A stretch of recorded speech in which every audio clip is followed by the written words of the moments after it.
and we are here to discuss our chosen topic, thyroid cancer. So, we chose this topic because we want to have an inside scoop about thyroid cancer. Kasi meron naman akong kilala na cancer or thyroid cancer survivor. And before we proceed, we want to show you a video, an interview actually, about thyroid cancer. My name is Annabel Ureta, being for short.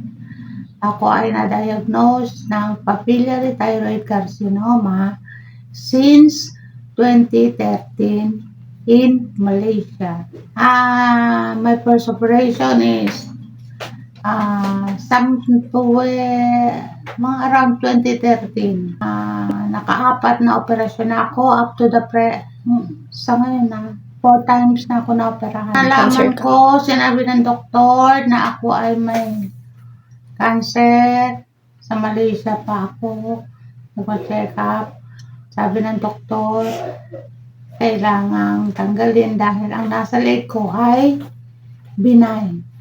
Nang maramdaman kong sumakit ng matindi ang batok ko, kala nila na heart attack ako or high blood pressure. Nung nagpa-check up ako, sinabi ko sa doktor, so kailangan ng matanggal.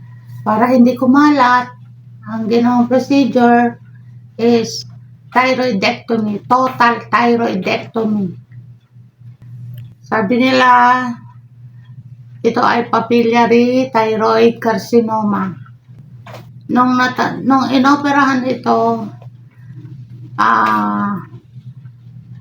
tinanggal ang bukol. Tapos, after the operation, after a month, sabi ko parang may natitira. So, ang ginawa ng doktor, inoperahan ulit ako para tanggalin yung natitira. So, sa Malaysia pa lang naka 2 times na ako operation. Nuclear medicine, pinag-take ako ng nuclear medicine. Nung matanggal ang bukol, siyempre hirap ko, tiniis ko. Hirap akong uminom ng tubig. Okay lang mga solid food. Kaya lang yung pagka-liquid na talagang hirap ako. So, kailangan kong gumamit ng straw. May nabago sa boses ko. Yung unang operasyon ko is parang matinis ang boses ko dahil para akong na hindi ko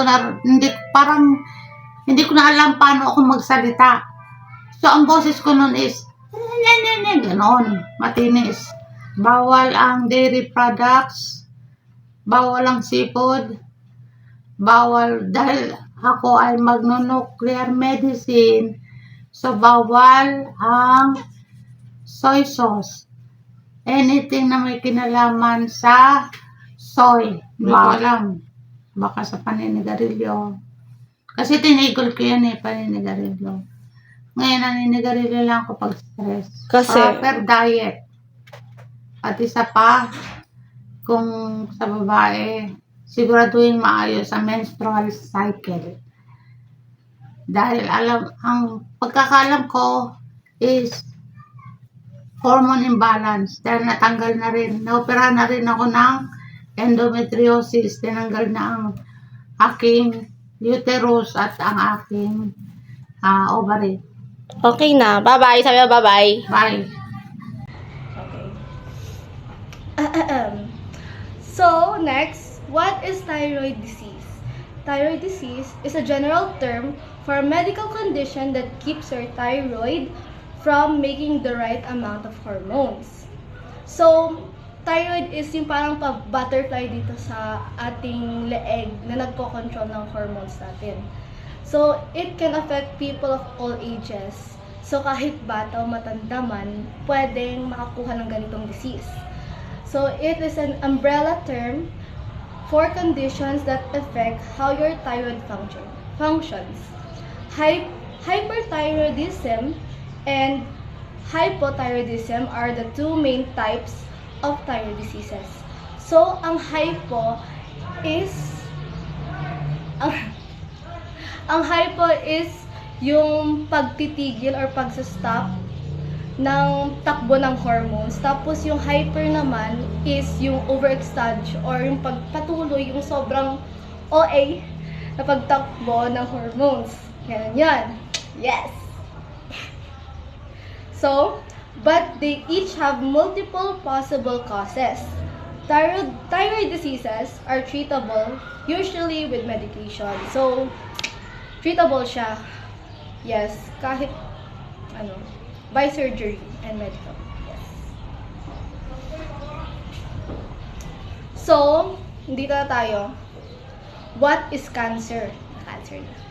Cancer is a large group of diseases characterized by the uncontrollable growth and spread of abnormal cells. So, malamang alam na natin to. Meron tayong different types of cancer. Cancer sa breast, cancer sa dugo, ito naman cancer sa thyroid. Also, which can invade nearby tissues and spread to other parts of the body. It is essentially a genetic disease caused by changes to genes that control cell function, allowing abnormal cells to divide without stopping or ignoring signs to die. Signals. A cancerous tumor. So, malignant neoplasms is an abnormal mass of tissues from uncontrollable cell growth. So, literally meaning, ang cancerous tumor is para siyang bukol. May nana. Yes. Bukol siya. Kahit hindi sa thyroid, kahit sa parte ng katawan natin, pwede tayo magkaroon ng cancer tumor. Characterized by its ability to invade nearby tissues and spread and other body parts via the bloodstream and lymphatic system. So, pwede tong kumalat. Head to toe, Ganon pwede siyang kumalat. Hindi lang talaga sa kahit sa bones, kahit sa blood, kahit sa anong parts ng katawan natin, pwedeng kumalat ang cancer. Okay na ako? Thyroid cancer tapos na. Hindi pa. What is thyroid cancer? Ito na. Bida na tayo, guys. Thyroid cancer is when abnormal cells in the thyroid gland starts to divide and grow in any controllable way. So, dito papasok ang hormone imbalance. So, ito yung pag abnormal yung pag-growth or yung pag hindi pantay-pantay na pagtakbo ng mga hormones natin sa katawan.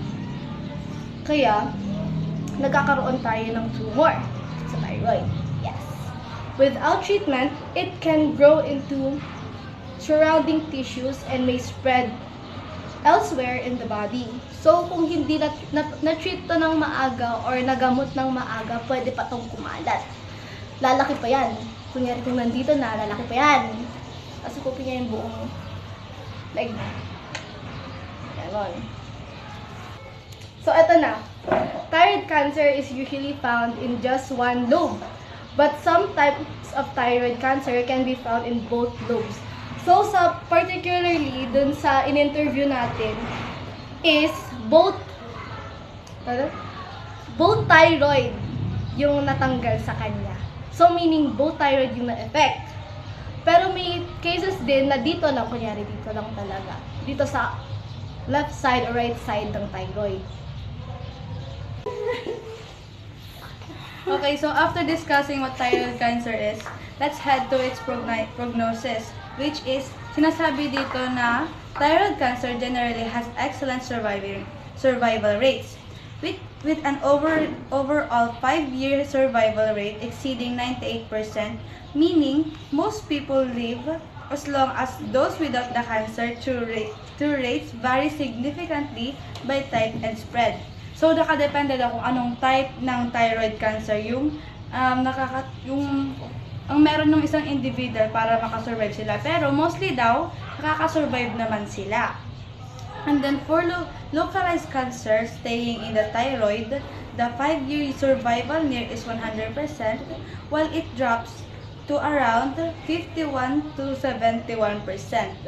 it spreads to distant parts of the body, and very aggressive types like anaplastic cancer have much lower survival. So, ang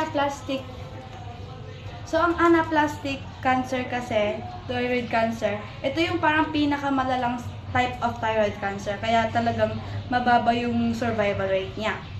So, sinasabi din dito na thyroid cancer is more common in women than in men during their reproductive years. So, mas common daw to sa mga women. And it peaks in women between the ages of 40 to 41 years old. So, yung kadalasan daw sa mga babae, kababaihan, na nararanasan sila, nagkakaroon sila ng gantong sakit around 40 to 44 years old. So, first, age and gender. Thyroid cancer is more common in women than in men during their reproductive years. It peaks in women between the age of 40 and 44 years. Men are more likely to develop thyroid cancer at an older age. It is most common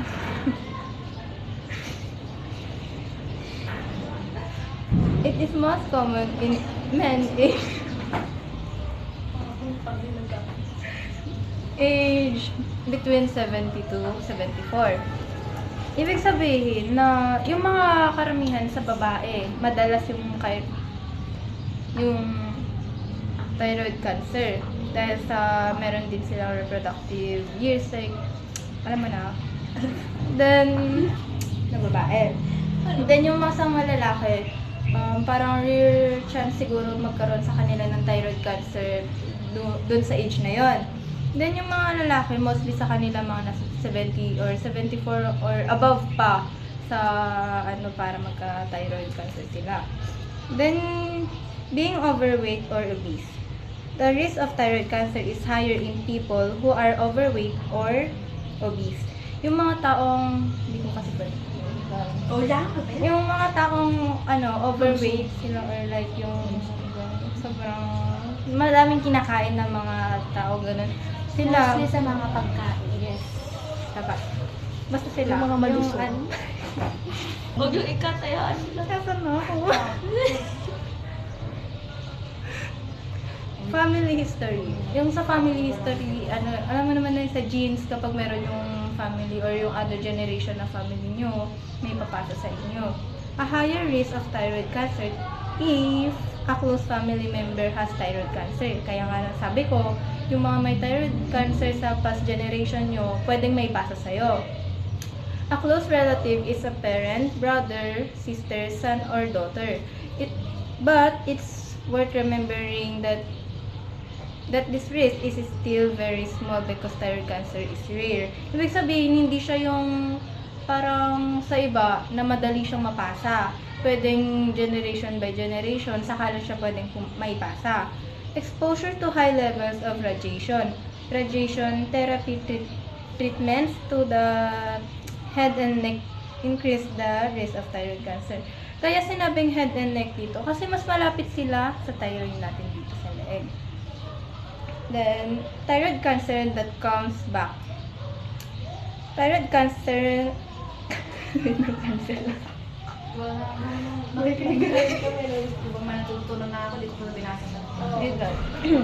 Thyroid cancer can return despite successful treatment, and it can even come back if you've had your thyroid removed. This could happen if cancer cells spread beyond the thyroid before it's removed. Parang ibig sabihin dito, yung thyroid cancer na kahit matanggal siya or kahit may pa-remove mo siya, merong posibilidad na bumalik siya. Or like yung kapag natanggal nga yung iba or may natirang onti lang, pwedeng bumalik talaga yung thyroid cancer mo. Recurrence is more likely if your cancer is aggressive or it grows beyond your thyroid. When thyroid cancer recurrence happen, it's usually found in the first 5 years after your initial diagnosis. Ibig sabihin na yung first to 5 years, pwedeng bumalik yung, yun yung pwedeng date siguro na pwedeng bumalik yung thyroid cancer mo. Okay, tama. Sige. Thyroid cancer prevention. Minimize radiation exposure. Significant radiation exposure is anong basa dito?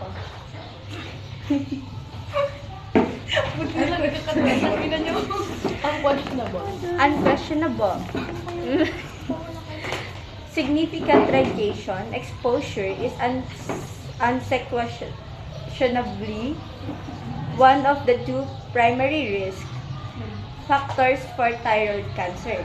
Large amount of radiation exposures to the head, neck, area of chest, typically from treatment of another cancer, breast cancer, etc.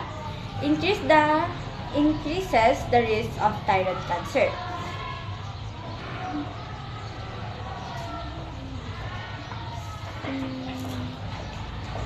Explain ko to. Ayun. Ito.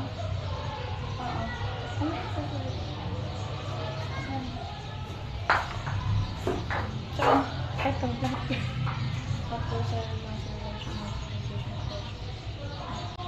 Pag na-explain yung example. Okay. So, isa din sa prevention ng thyroid cancer is know your family history.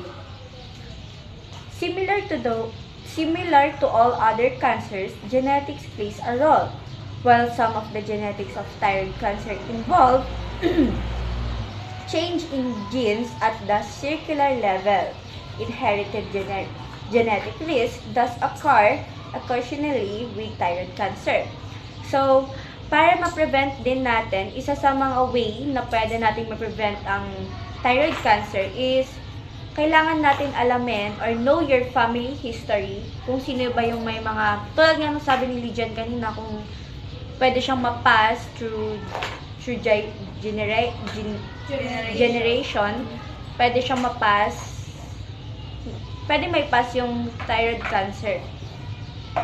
Do self-checks or get examined by your psychiatrist. Ano? Physician. Do self-check or get examined by your physicians. Self-check are an important part of cancer screening and prevention, similar to breast cancer and testicular cancer. Self-checks of your neck can help diagnose thyroid cancer. The vast majority of thyroid cancer are very suitable and do not cause symptoms. And for Wait lang. Sige, go. And of course, meron tayong treatment for thyroid cancer. So, number 1, surgery talaga ang kailangan. Surgery is the most common treatment. A surgeon may remove all your thyroid glands. Ang tawag natin doon is thyroidectomy. Or, they may just remove the disease part kung saan lang tumubog sa side lang. Ang tawag naman nila doon ay lobectomy. They also remove the lymph nodes where cancer cells are, kung saan daw nabuhugad yung mga cancer cells natin.